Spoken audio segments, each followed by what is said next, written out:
Assalamualaikum warahmatullahi wabarakatuh. Nama Listiawati, NIM 1814269, MK Manajemen Pengawasan Bank dan Lembaga Keuangan Syariah, jurusan Perbankan Syariah, kelas B semester 4. Izin menjawab tes dari Ibu. Yang pertama adalah jelaskan pengertian bank dan lembaga keuangan syariah.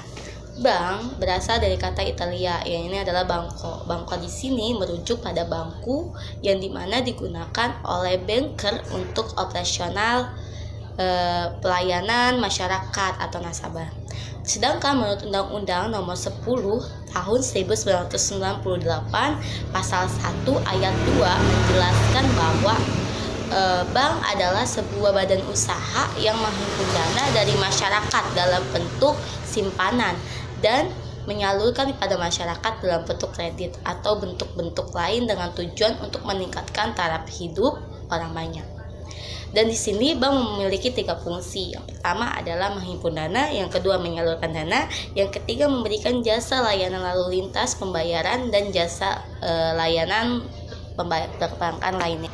Untuk lembaga keuangan syariah, di sini ada menurut Dewan Pengawas Nasional atau DPN adalah lembaga keuangan yang mengeluarkan produk keuangan syariah dan mendapatkan izin operasional sebagai lembaga keuangan syariah. Di sini lembaga keuangan syariah sendiri harus memiliki dua unsur, yaitu yang pertama unsur kesesuaian dengan syariah Islam, yang kedua unsur legalitas operasional sebagai lembaga keuangan. Dan di sini soal yang kedua adalah jelaskan peran bank sentral atau BI yang Anda ketahui terhadap pemerintah. Yang saya ketahui itu ada 7. Yang pertama itu menjaga stabilitas moneter, itu paling penting. Yang kedua adalah mengatur dan menyelenggarakan sistem pembayaran. Yang ketiga adalah membantu pembiayaan APBN melalui penerbitan surat utang negara. Yang keempat mengurus rekening pemerintah di BI. Yang kelima adalah untuk dan atas nama pemerintah melakukan pinjaman luar negeri. Yang keenam adalah memberikan sumbangan tentang perbankan ekonomi dan keuangan kepada pemerintah. Yang ketujuh atas nama sendiri atau atas nama pemerintah melakukan kerjasama dengan bank sentral negara lain serta lembaga internasional lainnya. Soal ketiga yaitu kita sudah ketahui saat ini negara kita tercinta yakni Indonesia sedang dilanda cobaan terkait virus COVID-19. Saya yakin kalian semua mengikuti selalu perkembangan beritanya. Banyak sekali imbas dari virus COVID-19, salah satunya sektor perekonomian. Tidak hanya Indonesia, tapi seluruh dunia pun terguncang perekonomian oleh permasalahan ini. Maka dari itu, saya meminta kalian paparkan imbas virus COVID-19 ini terhadap kondisi perekonomian di Indonesia.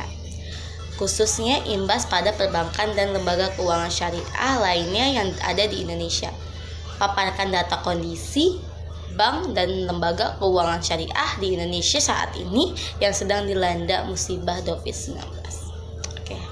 Ini jawaban saya. Menurut saya ini adalah Bank Indonesia mencatat aliran modal asing yang keluar dari Indonesia sejak awal tahun mencapai kurang lebih Rp 125,2 triliun di tengah kekhawatiran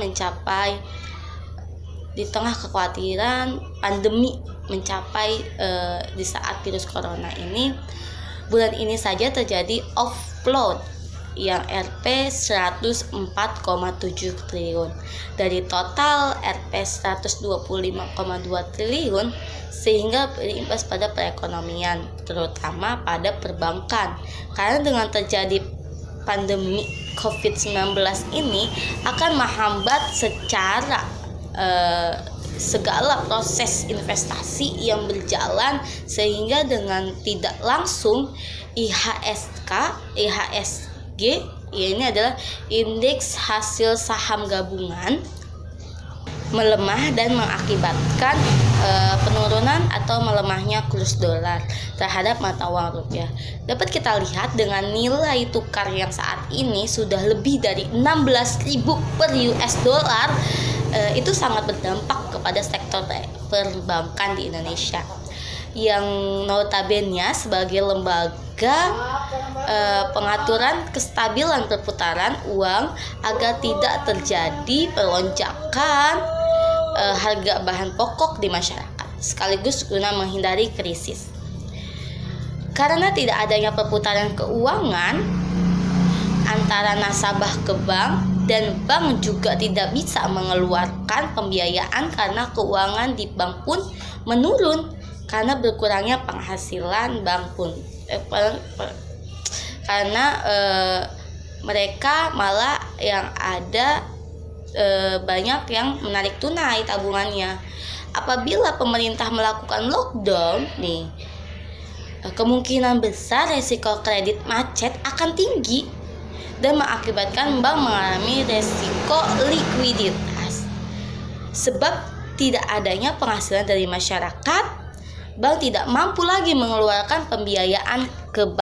Yang keempat adalah, jelaskan menurut Anda bagaimana seharusnya manajemen bank dan lembaga keuangan syariah bersikap dalam rangka membantu pemerintah menanggulangi masalah COVID-19. Bagaimana peran pengawasan bank dan lembaga keuangan dalam menghadapi masalah ini? Masih berkaitan dengan jawaban poin C yang tadi, yang ketiga itu, saat ini pemerintah harus memberikan gambaran tentang bagaimana menangani wabah COVID-19 karena akan berdampak kestabilan moneter bagi negara kita, dan peran pengawasan bank dan lembaga keuangan syariah harus segera revisi angka proyeksi dalam pertumbuhan ekonomi global. Yang dilansir IMF adalah kondisi yang sama dengan kurun waktu 2009 sampai 2010. Pada kurun waktu itu dunia dihadapkan pada krisis keuangan global yang bermula dari Amerika Serikat. Sekian dari saya, itu jawaban UTS saya. Semoga memuaskan. Terima kasih. Assalamualaikum warahmatullahi wabarakatuh.